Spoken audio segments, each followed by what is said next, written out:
नमस्कार. नेत्रास किचन मराठीमध्ये तुम्हा सर्वांचे खूप खूप मनापासून स्वागत आहे. आज आपण बनवणार आहोत माघी गणेशोत्सवानिमित्त तळणीचे मोदक. उकडीचे मोदक आणि खव्याचे मोदक ऑलरेडी आपल्या चॅनलवर आहेत, त्याची लिंक मी डिस्क्रिप्शन मध्ये देईनच. आता तळणीच्या मोदकासाठी काय काय साहित्य लागतं ते पाहूया. इथे मी 1 कप गव्हाचं पीठ घेतलंय.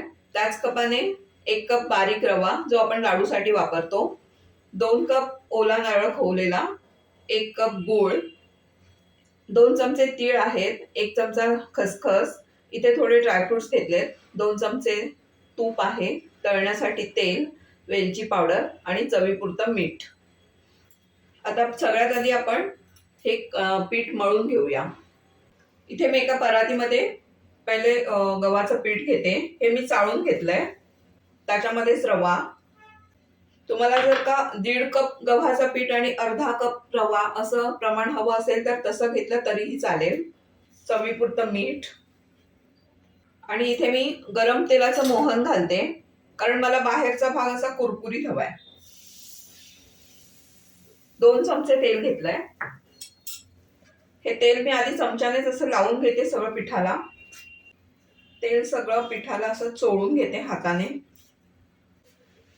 आणि आता थोडं थोडं पाणी घालून आपल्याला हा घट्टसर गोळा मळून घ्यायचा आहे. इथे आपलं पीठ मळून तयार आहे. 1 चमचाभर तेल घालून मी ते सारखं करून घेते. असा छान गोळा तयार झालाय आपला. तो आता 15 ते 20 मिनिटासाठी झाकून ठेवते आणि आपण सारण करायला घेऊया. इथे एक पॅन गरम व्हायला ठेवलाय. त्याच्यामध्ये आपण घालणार आहोत तूप. 2 चमचे तूप घातलंय. गॅस मीडियम ठेवलाय. तूप थोडं गरम झालं की त्याच्यामध्ये आपण घालणार आहोत तीळ आणि खसखस. थोडं परतवून घ्यायचंय. तीळ आपले तडतडायला लागलेत. आता त्याच्यामध्ये घालते गूळ. गूळ 1 मिनिटभर मी परतवून घेतलाय.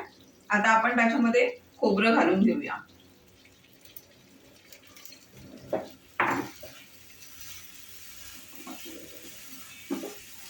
हे आपण आता छान मिक्स करून घेऊया. गॅस मी स्लो केलाय. आता आपण याच्यातच ड्रायफ्रुट्स घालून घेणार आहोत. इथे आपला गूळ वितळलाय आणि इथे सगळं खोबरं एकजीव झालंय. सारण तयार आहे आपलं. मी गॅस बंद करते आणि त्याच्यामध्ये घालते वेलची पावडर. परत जरा मिक्स करून घेते.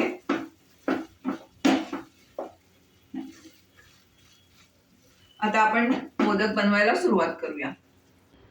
इथे आपलं पीठ छान भिजलंय. रवा मस्त अगदी फुललाय अर्धा तासात. जरा एकदा मळून घेते. इथे मी चपातीला घेतो ना तेवढा गोळा घेतलाय. थोडासा मोठा त्याच्यापेक्षा.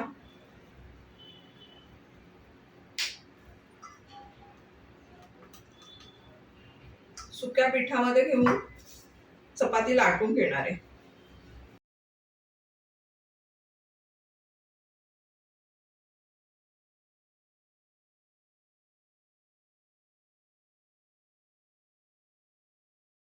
इथे आपली चपाती लाटून तयार आहे.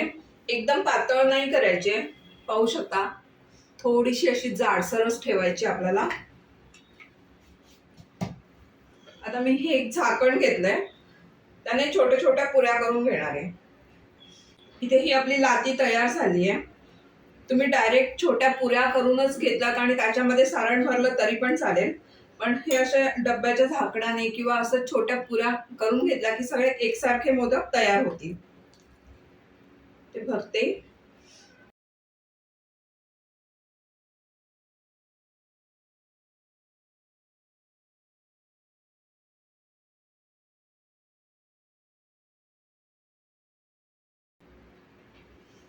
आपला मोदक तयार आहे.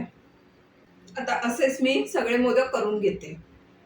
इथे आपले मोदक करून तयार आहेत आणि तेल सुद्धा मध्यम गरम झालंय. आपण एक गोळा टाकून बघूया.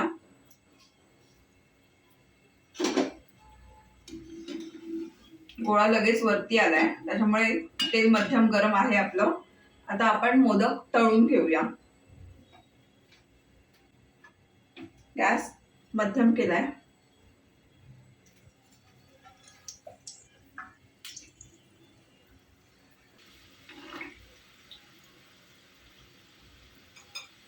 छान असे उलट सुलट करून आपण सोनेरी रंगावर तळून घ्यायचे.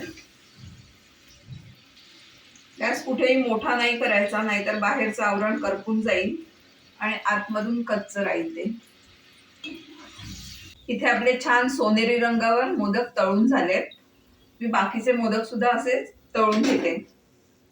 तर असे हे तिलकुंज चतुर्थी निमित्त तीळ घातलेले तळणीचे मोदक तयार आहेत. आजची रेसिपी आवडली असेल तर व्हिडिओला लाईक करा, शेअर करा, कमेंट करा.